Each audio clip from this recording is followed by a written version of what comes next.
Okay, the hour having arrived, the Regulated Industry Committee will come to order.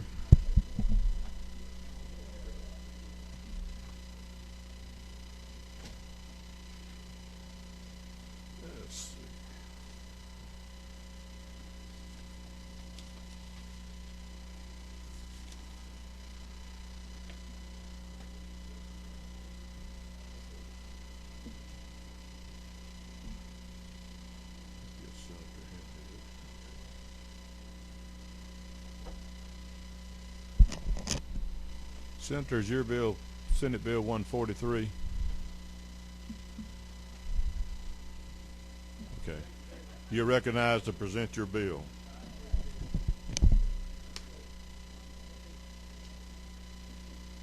We make it hard. We make it hard for you to get to up there. You really won't have to.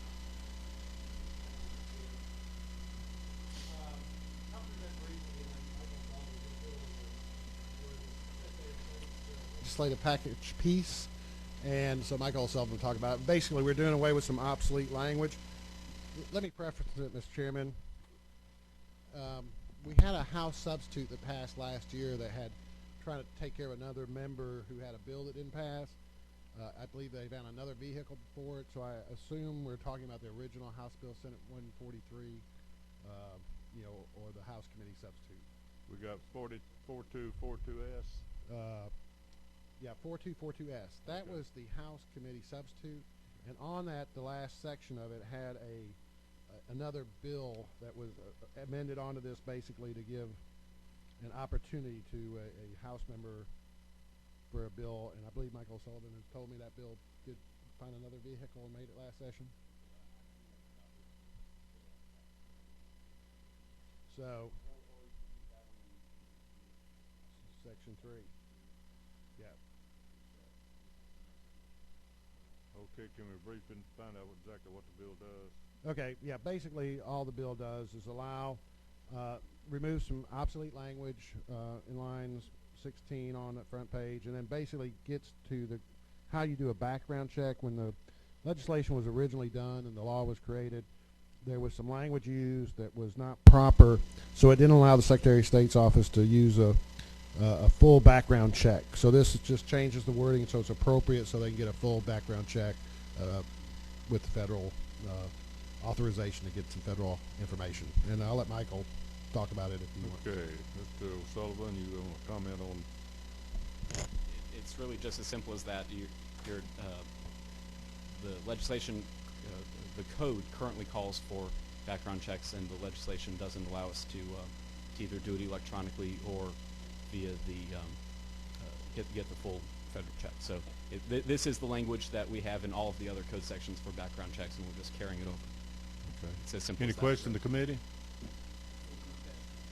You would need a motion to redo Section 3. Are we removing Section 3 out of the bill? Yes, Section 3 was done by this House committee last year. It's no longer needed, so essentially if you got rid of that, you'd be reverting back to the as-passed version of the Senate. Section 3 be removed, and then Section 4 becomes Section 3?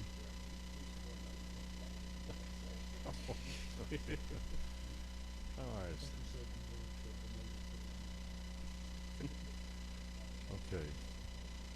Okay, we need a motion then to delete. Move to delete Section 3 and renumber Sections 4 and 5. Any further discussion? All those in favor say aye. Opposed, like sign. Okay, that pass as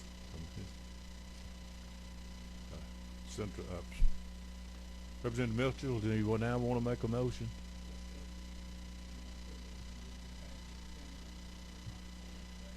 All right. As amended. Okay. Do I hear a second? Any further discussion? All those in favor indicate by saying aye. Opposed, like sign. The committee substitute as amended goes out with a due pass recommendation. Thanks, Senator. And Representative Carroll, so that you have.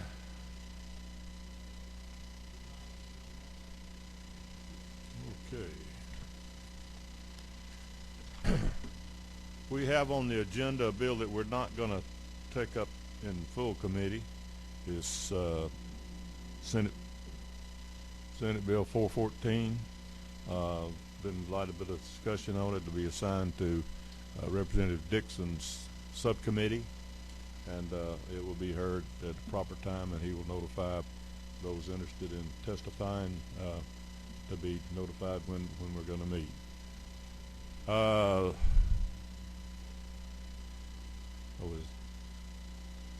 Did you have? Mr. Chairman, Yeah.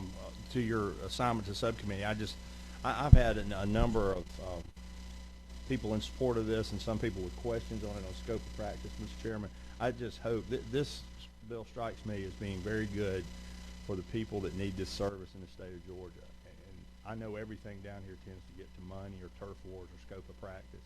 I hope that the people that are interested in this bill, that are in support of it, the music therapists and the others that have concerns that also work with people in Georgia that need their skill set to help them through various things, will work together and get with Chairman Dixon and the subcommittee to make this bill happen. There are people in Georgia that need this service. They need to understand, what licensed members are, and the chairman is giving you the opportunity by putting it in subcommittee to work this out so it doesn't turn into a situation where there has to be a winner and a loser.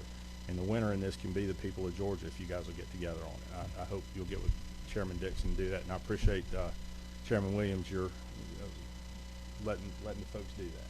Thank you very much. Thank you, Representative Martin. Representative Dixon. I would just say that we will try to get a room and a time on Monday or Tuesday for that subcommittee to meet. And I also would encourage you for the two groups that seem to be affected by this to get together and come to that meeting with a compromise that will allow both groups to continue to function. They both speech therapists and music therapists provide valuable and needed services. So we will look forward to that subcommittee meeting. Okay. All right. That puts that to rest till Monday or Tuesday.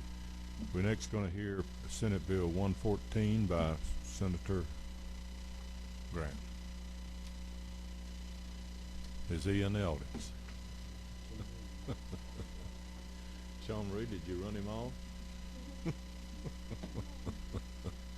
There he is. There he is. You're recognized, Senator Grant, for your presentation of Senate Bill 114. I guess by now it's a committee substitute.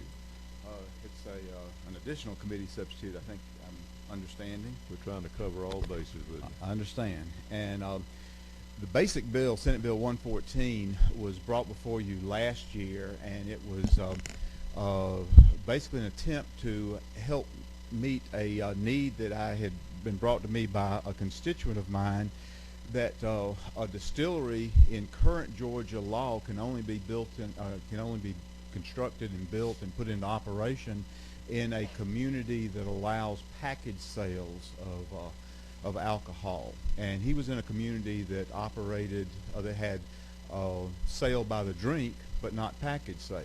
So the original bill was to just expand where distilleries could be located into places where you had both sale by the drink and package sale of alcohol. As we were moving through the process, there were some other cleanups that were added to it that were, some oversights that had been seen before.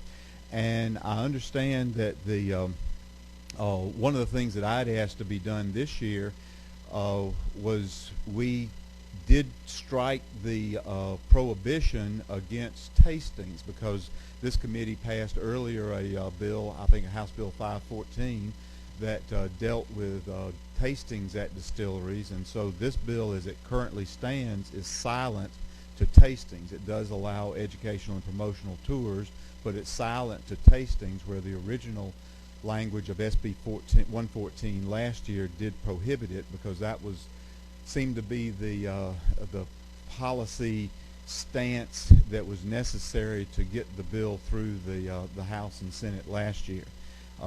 That does seem to be, to have loosened this year, and so we don't want to be in conflict, direct conflict to House Bill 514, and so we've been silent on that. This substitute that you have in front of you, that is LC 362167S, I think also on lines 31 and again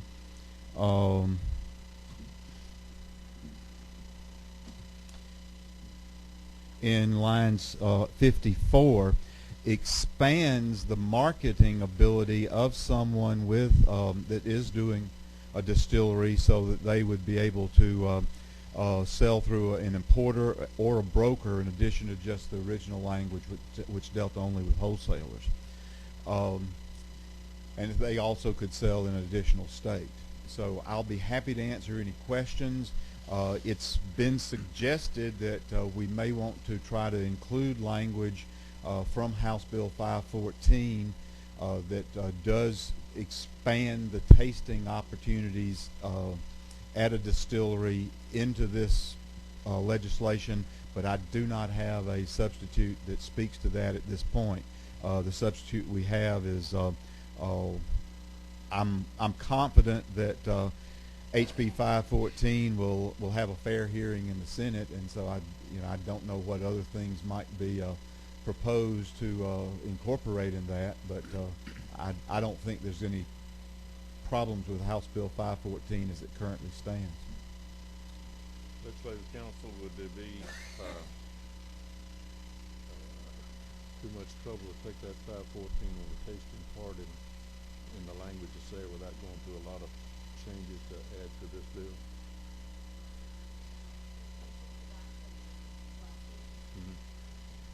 Can get it done?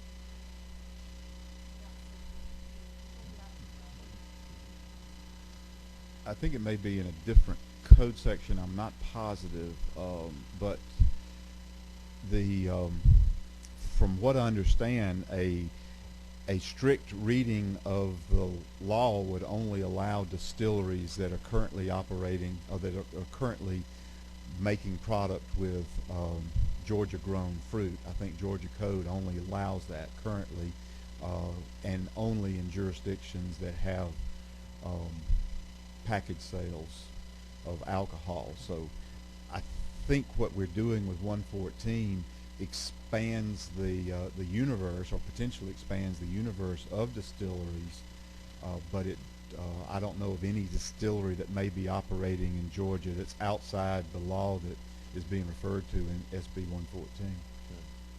I noticed in this bill also not only fruit growers, but we talk about other agricultural products, such as potatoes and so forth.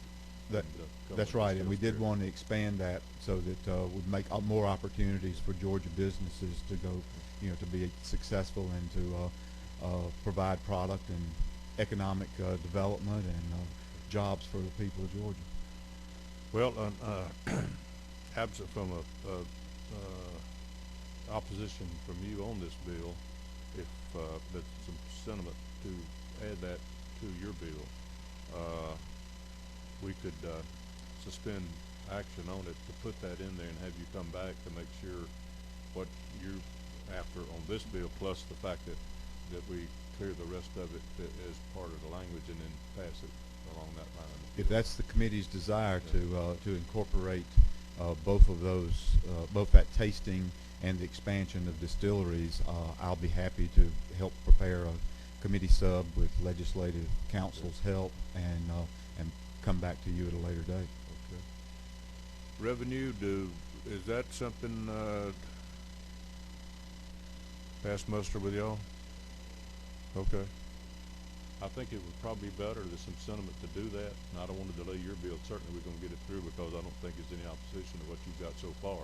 Yes, sir. So if it's up to you, we get with Legislative Council Sean Marie and perfect it up, and we'll get it first thing next week. Okay. Thank you, All right. sir. Okay. Thank you, Mr. Chairman. Before you leave, any questions from the committee? Okay, seeing none, we'll. Okay. Thank you, Thank sir. you very much.